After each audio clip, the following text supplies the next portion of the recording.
Bueno, hoy voy a hablar de un término que es bastante usado en la Biblia, el Hijo de Dios. Bueno, y en realidad se ha escrito mucho sobre este tema, ¿no? Muchos piensan en realidad que este término proviene de otras religiones, del mundo helenístico, ¿no? Y que fue copiado por los judíos y los primeros cristianos, ¿no? Sin embargo, ¿no? Hay una nueva forma de entender este concepto que aparece más y más, cada vez más y más, ¿no? Principalmente, pero no exclusivamente, ¿no? Entre los minimalistas y los miticistas, ¿no? El núcleo de esta hipótesis pertenece sin duda alguna a Margaret Barker, cuyo estudio es simplemente fascinante. O sea, si alguna vez tienen la oportunidad de leer alguno de sus libros, les recomiendo. Bueno, es casi una costumbre, ¿no?, hacer una lista de todas las ocurrencias del término el Hijo de Dios en el Antiguo Testamento y concluir de esa lista que el término ha sido usado para significar o bien una entidad divina de alguna clase, ¿no?, o bien para significar el rey de Israel o la gente de Israel y su relación especial con Dios. Aunque ya lo mencioné más antes, ¿no?, la gran parte de los académicos piensan todavía que el término tiene orígenes helenísticos, ¿no? Bueno, primero, los hijos de Dios son ángeles o seres celestiales, miembros del Consejo Celestial, en Génesis 2, 6, 4, Deuteronomio 32, 8, en Job 1, 6, 2, 1, 38, 7, en los Salmos, en Daniel. Hay varias citas, ¿no?, en las que los hijos de Dios son ángeles, seres celestiales, ¿no? Pero en otros, ¿no?, como en Éxodo 4:22, Jeremías 31:9, Oseas 11:1, Deuteronomio 14:1, Isaías 43:6, es Israel o los israelitas, ¿no? Y claro, en tercer lugar está que el Hijo de Dios es el rey de Israel, en 2 Samuel, en 1 Crónicas, en muchos salmos, ¿no? O sea que podría darles las citas exactas, ¿no? Pero este tratamiento exhaustivo no distingue entre las palabras usadas para decir Dios, y al hacer eso se ignora una distinción crucial, que es lo que Margaret Barker nota, ¿no? Y es que hay aquellos que son llamados hijos de El Elión, o hijos de El, o hijos de Elohim, que a veces lo traducen el Altísimo. Todos son claramente seres celestiales, ¿no? Y hay también los llamados hijos de Yahweh, o del Señor, del Sagrado, que siempre son humanos, ¿no? Y esta distinción es bien importante, ¿no? Yahweh era uno de los hijos de El Elión, del Altísimo. Y similarmente Jesús es descrito de la misma manera, ¿no? En la anunciación a María de Lucas 1:32, donde dice, ¿no?, Él será grande y será llamado Hijo del Altísimo, y el Señor Dios le dará el trono de David su padre, ¿no? Incluso cuando los demonios lo reconocen, ¿no?, esto está en Marcos 5:7, y gritó con gran voz: ¿qué tengo yo contigo, Jesús, Hijo del Dios Altísimo? Te conjuro por Dios que no me atormentes. A Jesús no le llaman Hijo de Yahweh o Hijo del Señor, sino que le llaman Señor. Y es fácil notar, ¿no?, en el Nuevo Testamento, cuando se refieren a Yahweh, ese nombre ha sido traducido, o sea, en el Nuevo Testamento ha sido escrito en griego, ¿no?, y ha sido traducido al griego como Kyrios, y luego al español como Señor.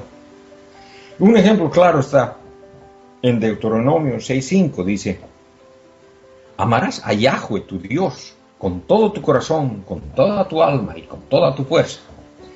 Y eso es citado por Jesús en Lucas 10:27 de la siguiente manera: amarás al Señor tu Dios con todo tu corazón, con toda tu alma, con todas tus fuerzas y con toda tu mente, y a tu prójimo como a ti mismo.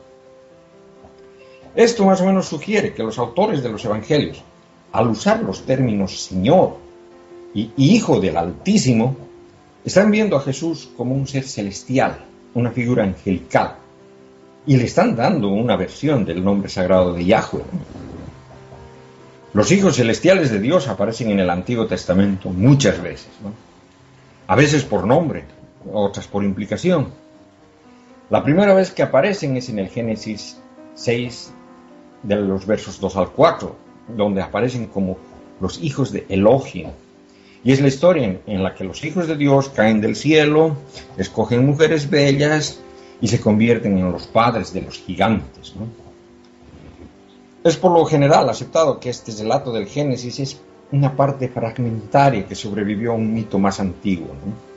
Y una versión más larga de este mito aparece en el primer libro de Enoch. Puede que este sea una expansión de la historia bíblica, como también puede que sea una versión más completa de la historia de la que el Génesis tomó este relato.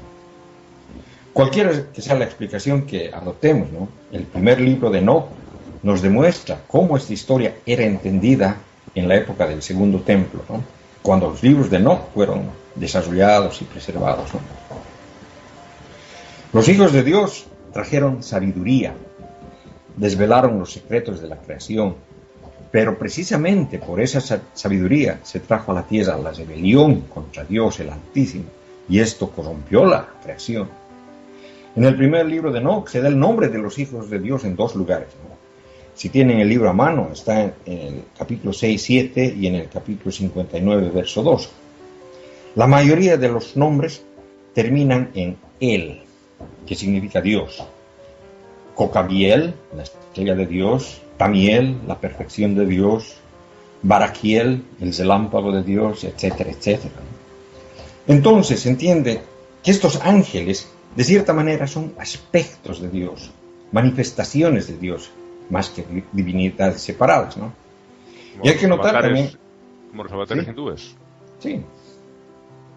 Bueno, hay que notar también que no se encuentran nombres compuestos con Yahweh. Bueno, excepto en el Apocalipsis de Abraham, ¿no?, donde hay un ángel que se llama Yahweh El.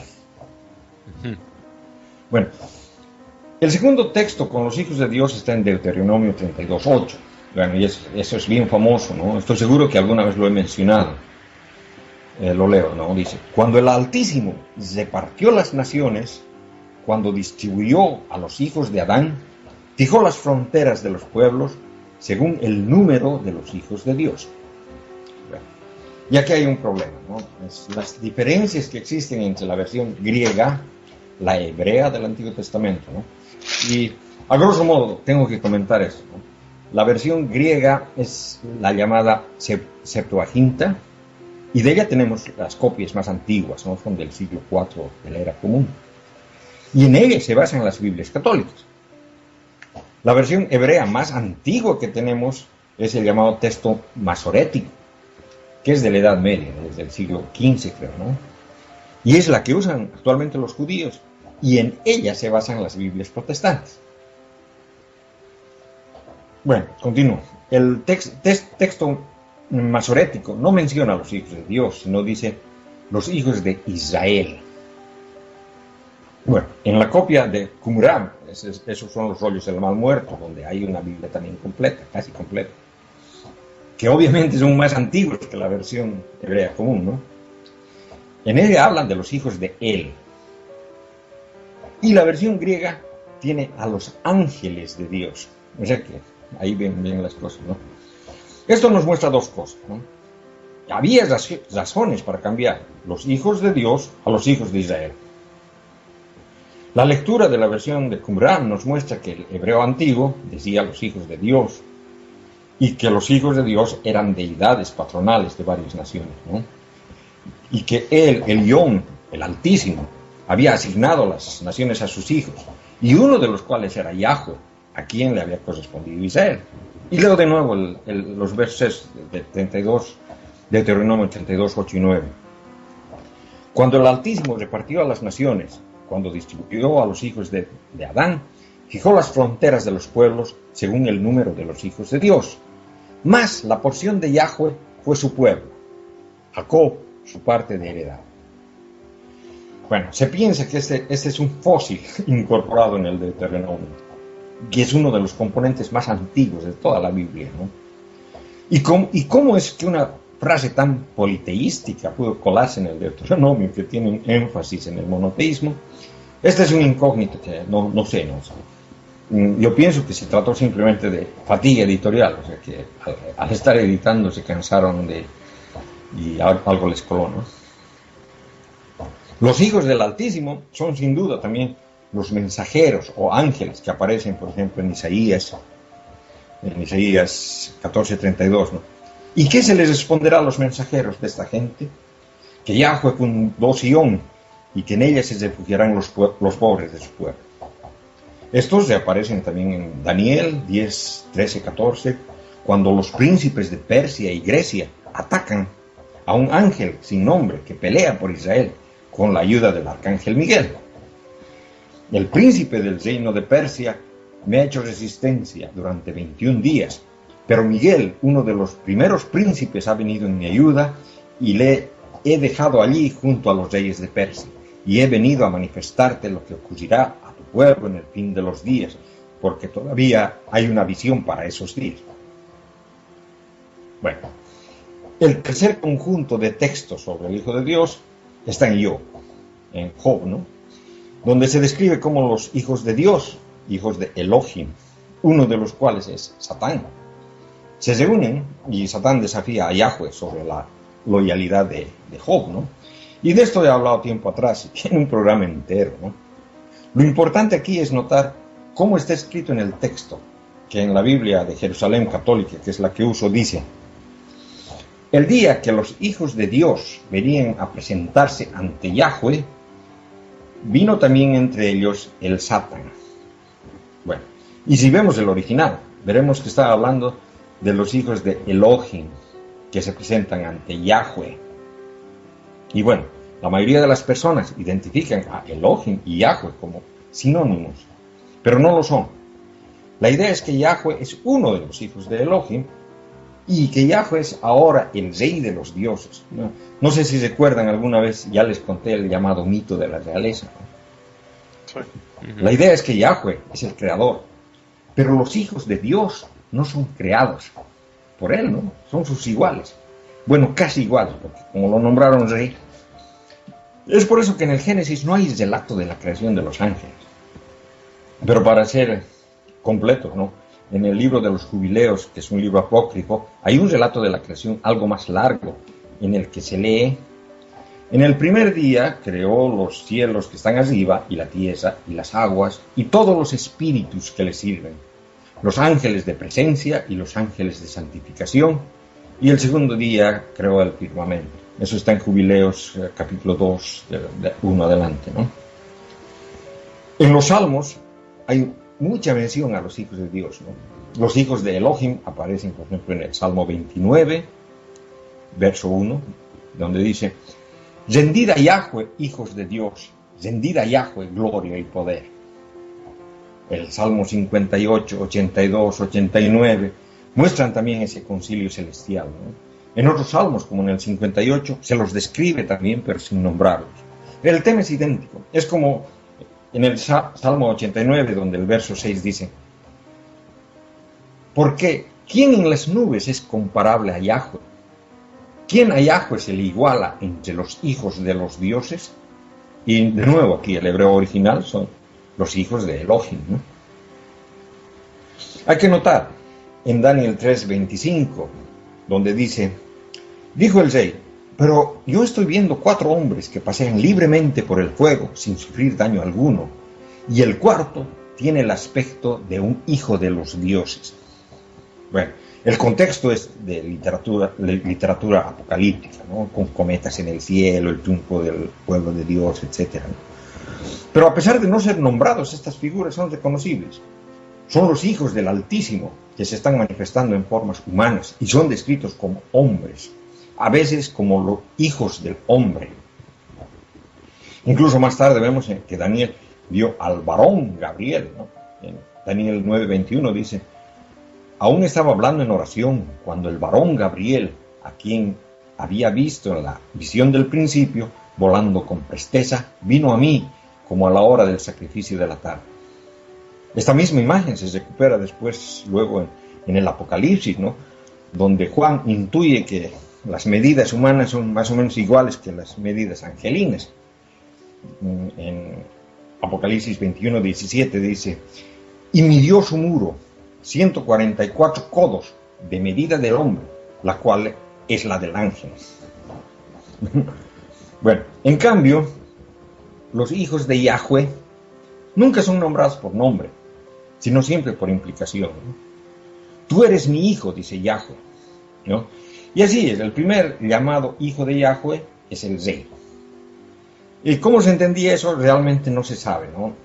No sería raro, ¿no?, de que el Rey haya sido considerado divino, ¿no? Cosa que vemos en todas las otras culturas circundantes, ¿no? Solo tenemos el Antiguo Testamento como evidencia, pero este parece sugerir que Yahweh estaba presente en ese llamado su hijo, es decir, el Rey, ¿no? Por ejemplo, leemos en el Salmo 2:7, voy a anunciar el decreto de Yahweh. Él me ha dicho, tú eres mi hijo y yo te he engendrado hoy. Y las últimas palabras del rey David fueron, y esto está tomado de 2 Samuel 23:2, el Espíritu de Yahweh habla por mí, su palabra está en mi lengua. Mucho de esto parece implicar que el rey se convertía en una divinidad al momento de su coronación. Y hay que mencionar este fenómeno interesante, que he notado no solo en este tema, ¿no?, sino en muchos otros en realidad, ¿no? Y es que al parecer es el texto masorético, ¿no?, se aleja más de lo que haya sido posiblemente el original, ¿no?, que está mejor conservado en la Septuaginta. Y eso se puede comprobar, ¿no?, con los textos de Qumran, ¿no? Bueno. Mira, Kierkegaard, pero fíjate, yo con la cuestión esta de lo del el Hijo de Dios y el Hijo del Hombre, son términos que se utilizan en la Biblia todo el tiempo. Sí, por eso, es por eso de que hablo de eso, ¿no? Y además de eso, habla de el Hijo de Dios y los hijos de Dios que somos nosotros supuestamente también. O sea que a veces se usa...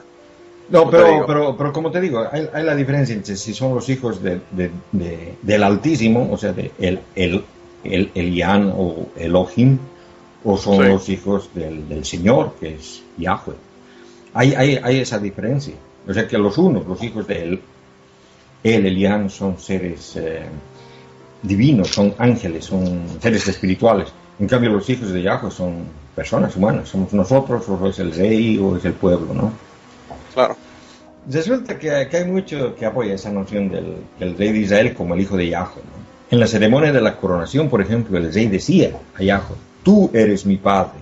Y eso se refleja en el Salmo 89, ¿no? Él dice, él me invocará, tú mi padre, mi Dios y mi roca de salvación, y yo haré de él el primogénito, el altísimo entre los reyes de la tierra. Bueno, hay muchos textos más que describen esta categoría de hijo que tenía el rey con respecto a Yahweh en la tradición davínica. Pero sin embargo hay la otra, la tradición deuteronómica, ¿no? Y esos son los que han impuesto el monoteísmo, que tratan de eclipsar esas ideas, ¿no? Y por ello describen al pueblo de Israel mismo como los hijos de Yahweh, ¿no? Y hay un montón de citas también, por ejemplo, en Jeremías 31:9, ¿no? Con lloro vienen y con súplicas los devuelvo, los llevo a arroyos de agua por el camino llano en que no tropiecen, porque yo soy para Israel un padre y Efraín es mi primogénito. Bueno, la idea es de que el pueblo de Israel es el primogénito de Yahweh, ¿no?, que ha sido llamado de Egipto, y entonces el pueblo de Israel es el hijo de Yahweh, no el rey. Esa era la idea, ¿no? Los hijos de Yahweh se distinguían entonces por sus costumbres, sus leyes rituales, por no comer comida inmunda, por usar, ¿cómo se dicen estos? Juguetes eróticos, kosher, etcétera, etcétera. Bueno, este tipo de literatura así familiar, ¿no?, de la familia de Yahweh, ¿no?, está reflejada en todo el Antiguo Testamento, ¿no? Tú has dicho eso de los hijos de Dios y todo eso, ¿no? Lo que hay que notar es que si hacemos la diferencia entre el Elián y Yahweh, vemos que sus hijos son diferentes, ¿no? Los hijos de Elohim o el Elián son seres celestiales, en realidad eran dioses originalmente, ¿no?, que han sido devaluados a ángeles, a excepción de Yahweh, que es el único hijo que se quedó como Dios, ¿no?, y que luego llegó a fundirse con Elohim con la imposición del monoteísmo. Y esta imposición del monoteísmo no ha sido aceptada directamente, sino que el politeísmo anterior ha sobrevivido en la religión popular. hay que notar que hay diferencia, ¿no?, entre lo que es la religión institucionalizada y lo que de verdad cree la gente, ¿no? Para eso basta ver solo la Iglesia Católica, ¿no?, donde el Papa y los obispos no están como 200 años de retraso en relación a los creyentes. Bueno, el cristianismo nace con la identificación de Jesús como un avatar de Yahweh, el hijo de Elohim. Pero luego, por el sincretismo con otras corrientes paganas y el paso del tiempo, se ha transformado en algo que posiblemente los primeros cristianos no podrían conocer, ¿no? Y bueno, that's it for today.